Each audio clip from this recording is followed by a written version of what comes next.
Hello everyone, the Instant Camera Guy here.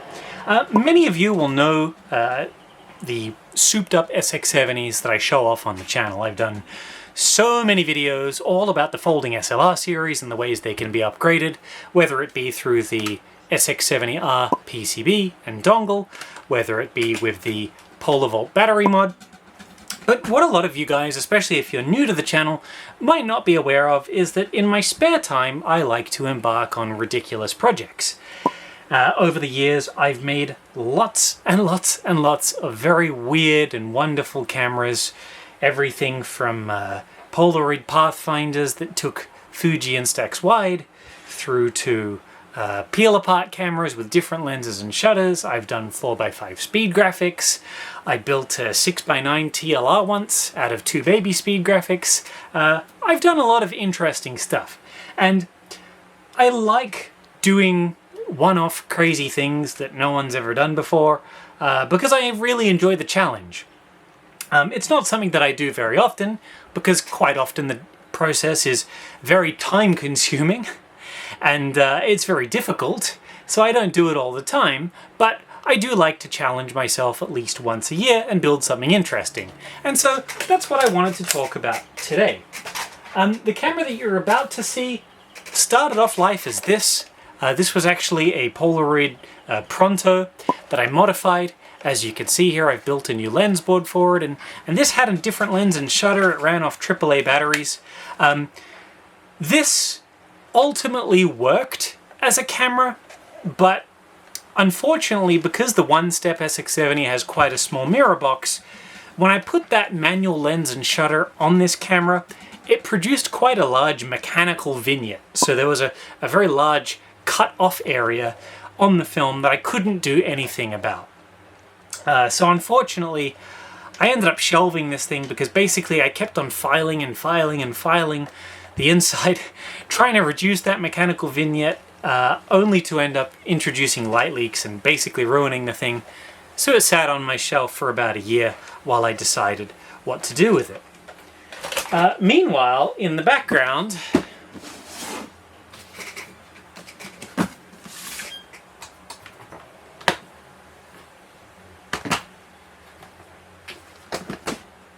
I kept having these things arrive. Basically, these are all Polaroid i1 cameras that were sent to me by clients for me to attempt to refurbish and replace the lithium-ion battery. And because Teenage Engineering is possibly the least capable company of designing an instant camera, every single one of these that you see in front of you is bricked. Even when you replace the battery, these things either don't turn on, have haywire autofocus, or only eject film about 3/4 of the way, regardless of what you try and do to save it. Unfortunately, the i1, as novel and as interesting as it may be, may possibly hold the record, at least in my opinion, for being the worst instant camera ever made. Everything about this thing is completely baffling in terms of design decisions. It has the worst viewfinder ever put on a consumer camera. The photos it takes are quite nice. Well, at least they were when these things worked. And the battery situation on these things is absolutely woeful. Possibly the most woeful example of a built-in, non-user replaceable battery on an instant camera. Because even when you replace the battery, the electronics in these things just straight up drain the battery on its own without you doing anything, even if the camera is turned off. Truthfully, I would love to do a video all about the Polaroid i1, exploring its creation and exploring why it is in fact such a piece of junk. But what I'm trying to say here is I ended up with a lot of these things lying around. Basically, I tried to fix every single one of these things, and every single one of my clients went, "Oh well, just keep it for parts." So I did. And so I did. Then I started putting them side by side, thinking, I wonder. And well, after a few solid days of work, over the new year, This is what I ended up coming up with. This completely strange looking device is basically a heavily modified Impossible Project i1 portrait camera. Effectively, I took a 110mm Zeiss f4.5 Novinar lens from a Zeiss 6x9 folding camera. I gutted all of the original electronics from inside the i1, so all the lens, all the autofocus assembly, all the charging circuitry, everything has been gutted and basically just sealed off, so you can see the knob is no longer on the side. And pretty much I wired up the ejection motor directly to a little button which lives underneath this Zeiss Icon viewfinder that I took from a Polaroid 250 automatic land camera. I have a stack of these in stock back from the days where I used to refurbish a lot of Polaroid land cameras about 11 or 12 or so years ago.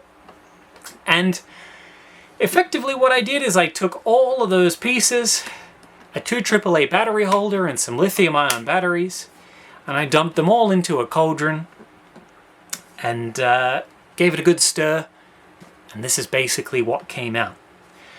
Now, unfortunately, the distance between the lens bouncing off the mirror and onto the film plane was slightly longer on the Impossible i1 than it was on this Polaroid one-step. And unfortunately that means that even with trying to modify the lens elements on the Zeiss lens so that the rear cell sits further back, I could not get this thing to focus at infinity. Unfortunately, the lens just sits too far forwards, and so it basically front focused. The absolute minimum focus distance I could get this thing to do was about 10 feet away. But since a helicoid lens like this Zeiss lens has no way to actually link up to the rangefinder anyway, I decided to basically cut my losses and make a fixed focus portrait camera. So it focuses down to around 1 meter.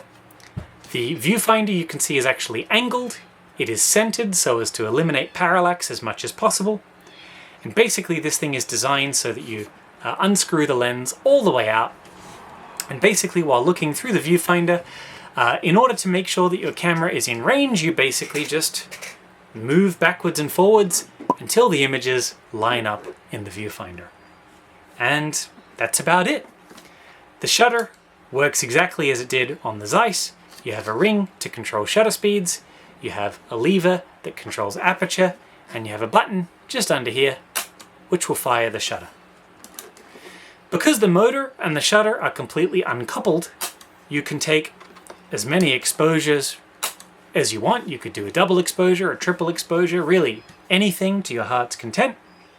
And basically, when you are ready to eject the film, it's just simply a matter of holding down the button.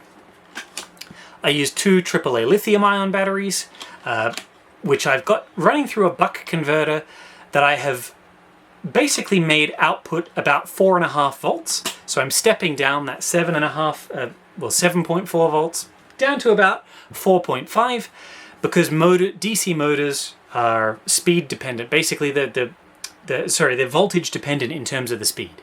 So I found at about 4.5 volts, it was fast enough to eject the film, but slow enough so that I could manually just control the ejection. So I'll show you guys how that works.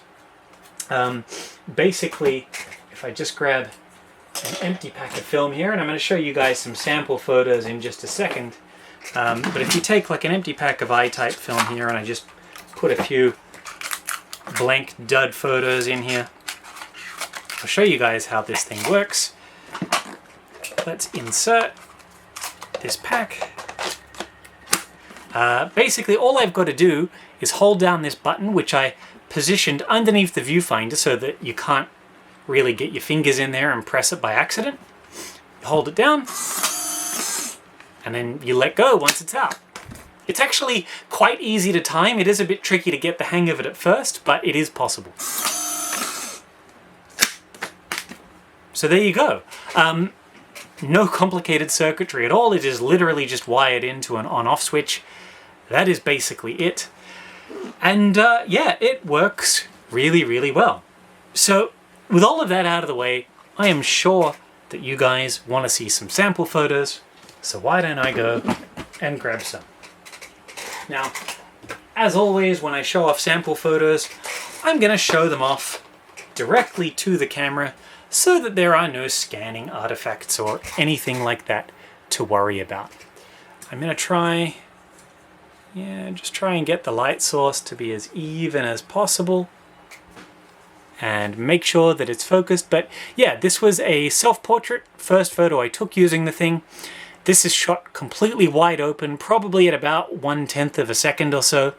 As you can see, the triple element lens produces a nice vignette in the corners. That vignette is not mechanical, it is completely optical. Basically, when you shoot wide open, it tends to vignette like that.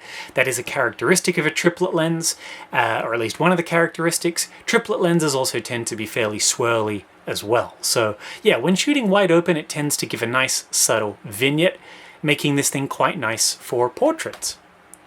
This is a photo of my lovely dog, Luna. She is a greyhound. She is black, so every photo that you see of her ends up looking quite like a silhouette. But yeah, this turned out to be quite a nice portrait shot of her.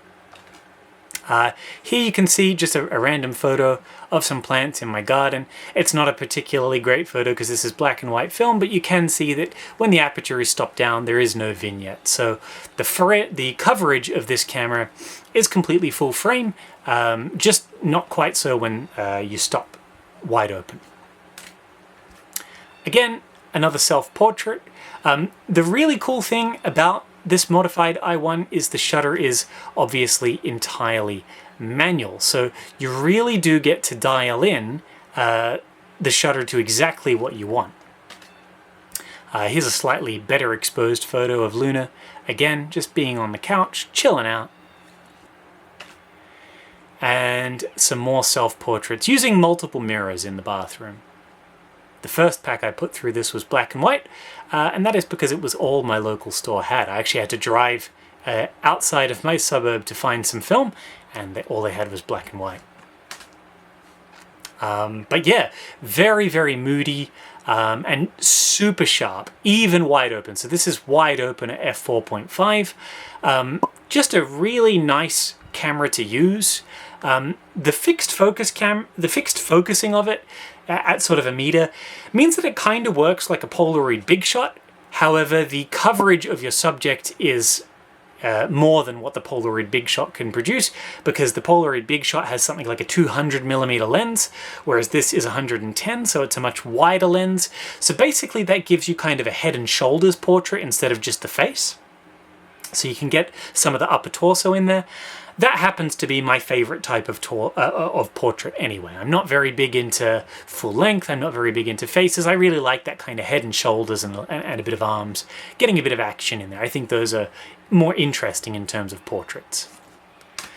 I then had the opportunity, my friend Ashley, who has been featured on the channel before, she came over a few days later and I said, hey, do you mind if we test this thing out? I showed her what I've been working on. So she happily posed for a few photos with me before ultimately suggesting that I come over to her apartment at some stage, which we could turn into a makeshift studio and shoot some more example photos. So I'll show you guys those in just a second. But again, as you can see, the lighting here was quite variable. We had a very bright window, very dimly lit rest of the room, and I was able to basically just pick her face, get the light meter on it, nail the exposure, and end up with quite nice looking images. Ashley also brought her little Italian greyhound along. Dio is his name. He is a little gremlin. He's a real cutie and gets into a lot of mischief. But yeah, he happily posed for a photo for me too. This was when Ashley and I were working on her Sketcher unit.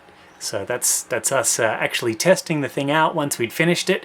She did a whole video featuring this on her channel. I recommend you check it out if you like vintage electronics. And yeah, one with less of a dark background. One of the things I was trying to do when I took these test photos was really just take photos using that f4.5 aperture.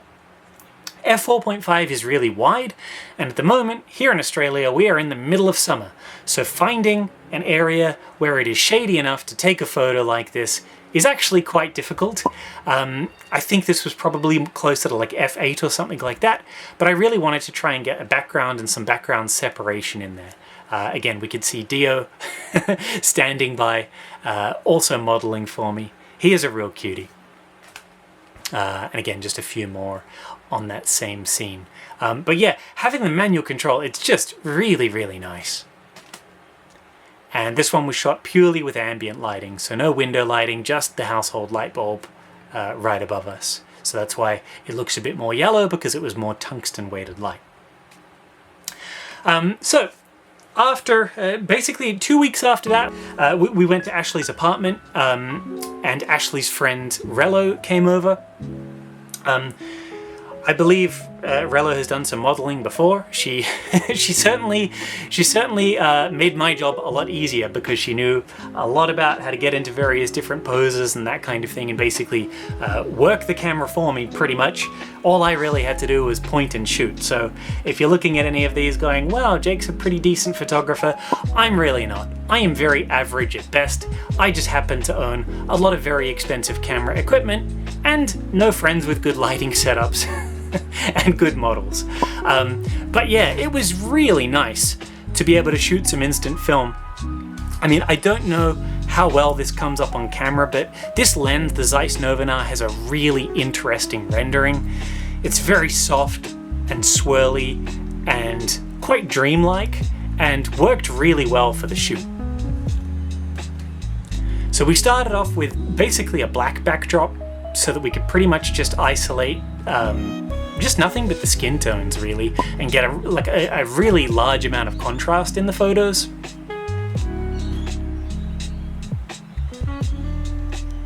Which I think looks pretty cool.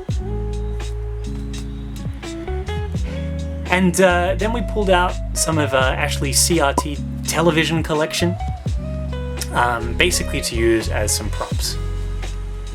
And then we changed the background to red because I thought it would look a bit more interesting. And I really like how this photo turned out. I really like the contrast with the blue television screen, the red background, the dark hair, the light skin tones. There's a lot of contrast going on here, and I was pretty impressed with that shot.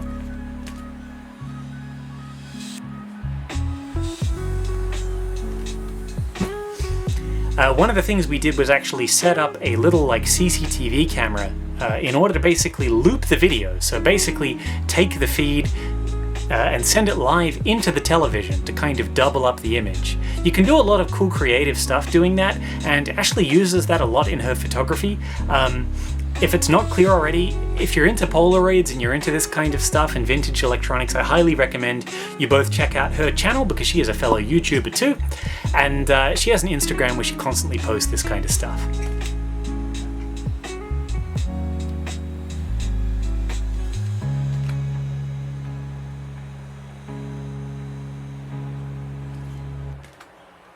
I think this was my personal favorite photo from the whole sort of shoot. I quite like how that turned out. And yeah, it was just a really different experience, I guess, to be able to dial in the shutter speed so mechanically. It's not something I've really done since shooting peel-apart film. We jokingly said this kind of looked like an album cover or something for like a 90s grunge band, like the Cranberries or the Corrs or something like that. I think Rello looks like a musician in this shot. Oh, and this photo, just as a comparison, was shot using Rello's own Polaroid little 1-600, basically, using some very expired film. This film was about 2 years old.